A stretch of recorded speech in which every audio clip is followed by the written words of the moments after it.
एक साधु वेशधारी से कि गर्मी बहुत बढ़ गई है, वो शांत कर दूंगा, गर्मी में शिमला और मई में जून में जो है शिमला बना दूंगा। ये किस रूप में देखते हैं आप? क्योंकि इन लोगों का काम तो समाज को दिशा देना भी तो है साथ साथ में। राहुल जी, आप भी कॉलेज में रहे हो, हम भी अपने कॉलेज के दिनों में रहे थे। तो जो कॉलेज के दिनों में जो छोटे मोटे जो कॉलेज के बुली होते थे ना, गुंडे जिसको कह सकते हो आप, इस तरह की भाषा का प्रयोग वो कॉलेज में किया करते थे। अब योगी जी तो एक संत भी हैं, महंत भी हैं और पीठाधीश्वर भी हैं, और इनकी उम्र भी बहुत ज्यादा है, बहुत रिस्पॉन्सिबल हैं। और सबसे बड़ी चीज ये है कि मुख्यमंत्री हैं एक ऐसे प्रदेश के जिसकी आबादी 24 करोड़ है, जिसने देश को कई प्रधानमंत्री दिए हैं, जहां से भारतीय संस्कृति का एक बहुत बड़ा क्षेत्र है। तो ऐसे में मुख्यमंत्री का इस तरह के शब्द इस्तेमाल करना, वो उसकी पूरी चर्चा आज देश में नहीं, देश के बाहर भी हो रही है कि भारत में ये क्या हो रहा है। बीबीसी पे भी इस शब्दों की चर्चा हुई है। तो मैं ये कहना चाहता हूं कि देखिए, कोई भी देश है वो तरक्की करता है। भारत अगर ताकतवर बनेगा या समृद्ध बनेगा तो वो कैसे बनेगा? एक बहुत बड़ी रिसर्च हुई, मैं आपके सामने रखना चाहता हूँ, इस समय विद्वान लोग बैठे हुए हैं।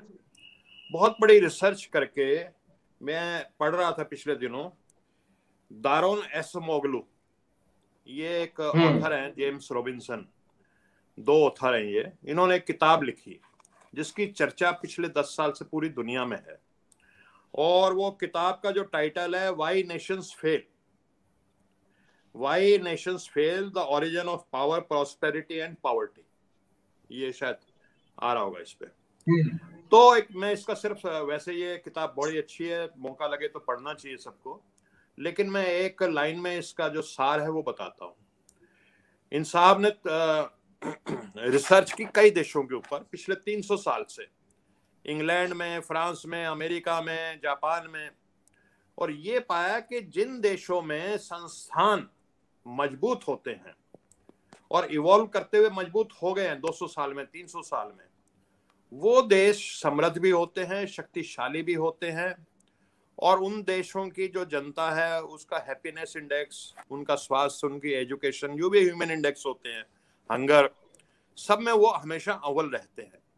और इन्होंने कोई ऐसे नहीं, इन्होंने कई जगह जैसे कोरिया की स्टडी की, एक ही तरह के लोग रहते हैं साउथ कोरिया, नॉर्थ कोरिया में, एक ही तरह की जलवायु है वहां की, एक ही तरह की जमीन है, एक ही तरह का कल्चर है, लेकिन नॉर्थ कोरिया का जो संस्थान है वो अलग किस्म के हैं, साउथ कोरिया के अलग है। 1 और 28 का फर्क दिखा, यानी 28 गुना बेहतर है साउथ कोरिया के लोग। ऐसे ही बर्लिन, कभी ईस्ट जर्मनी और वेस्ट जर्मनी में बटा हुआ था, बर्लिन की स्टडी की। मैक्सिको जो अमेरिका के अंडर है और एक अलग देश है, उसकी स्टडी की।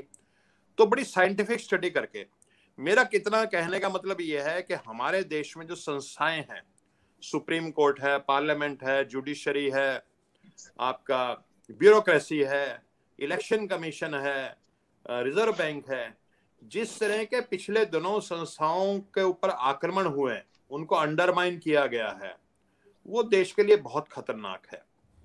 अच्छा, अब जब किसी नेता को, जैसे होता है ना, कोई फिल्म बनाने वाला हो, उसको एक फार्मूला मिल जाता है, यार इस फार्मूले की फिल्म बनाए तो फिल्म हिट हो जाएगी, वो उसी फार्मूले पे फिल्म बनाता रहता है। एक आज से 30-40 साल पहले एक राम से ब्रदर हुआ करते थे बॉम्बे में, वो डरावनी भूत प्रेतों की फिल्में बनाया करते थे कि तय खाने से भूत निकल आया, और उनकी हर फिल्म हिट हो जाती थी।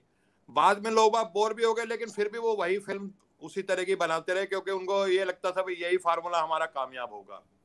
अभी क्या है कि 5 साल पहले जो भारतीय जनता पार्टी है, उसको लगता है कि शायद हम ये जो धार्मिक ध्रुवीकरण है, इसको करके हम सत्ता में आए हैं, जबकि आधा सच है, अधूरा सच है।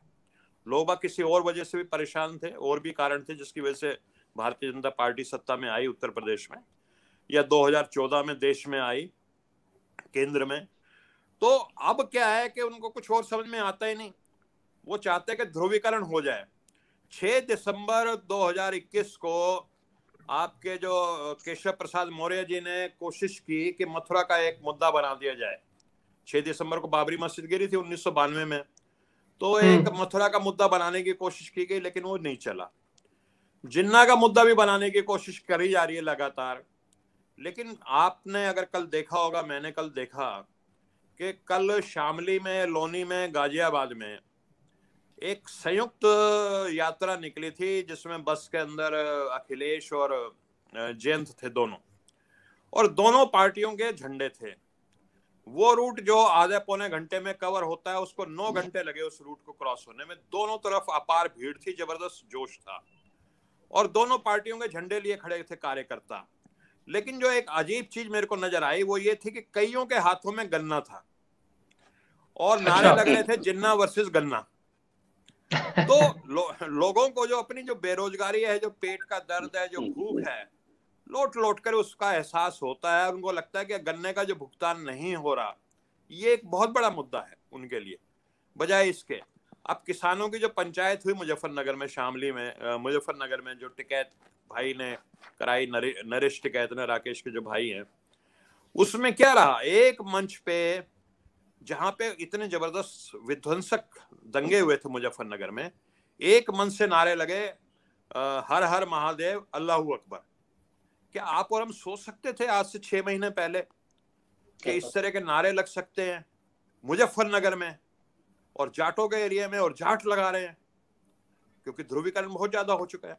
तो मेरा कहने का मतलब ये है कि ध्रुवीकरण की लगातार कोशिश की जा रही है, और जिस राजनीतिक दल को उससे लगता है कि फायदा हो रहा है वो करेगा भी। उसको नहीं लगता कि काम करके कुछ फायदा होता है। वो इस चीज को नहीं देख रहे कि अगर आप हिंदू हैं तो आपने गंगा कितनी प्रदूषित कर दी, और अगर आप हिंदू हैं तो जो कोरोना में मरे हैं, कम से कम उनका एक दाह संस्कार होता विधि विधान के हिसाब से, उनका ये हक था।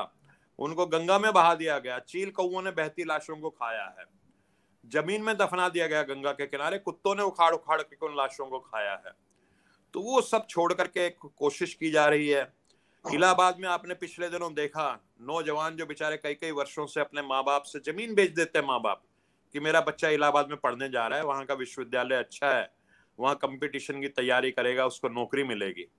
3-3, 4-4 साल से बच्चे तैयारी कर रहे हैं, कोचिंग कर रहे हैं, मेहनत कर रहे हैं। उनकी लॉजेज में घुस करके जिस तरह से पिटाई की गई है, पूर्वी उत्तर प्रदेश में ये बहुत जबरदस्त नौजवानों में मुद्दा बन चुका है। तो ये तमाम मुद्दे देख करके, जैसे पेट्रोल की कीमतें लगातार बढ़ती रही, ठीक है जी, तो ये सारे मुद्दे बन चुके हैं। कोशिश लगातार हो रही है भारतीय जनता पार्टी की तरफ से कि इसको किसी तरह सांप्रदायिक इस चुनाव को कर दिया जाए, और वो आखिरी दम तक कोशिश करेंगे। जिस तरह के मोदी हैं या अमित शाह हैं, वो चुप बैठने वाले नहीं हैं। लेकिन 700 किसान शहीद हो चुके हैं, आज तक भी उन पे मुकदमे जो 20 नवंबर को वायदा किया गया था वो पूरा नहीं, मुकदमे वापस नहीं हुए हैं। तो ये सारे मुद्दे खत्म होने वाले नहीं है। जी राहुल जी।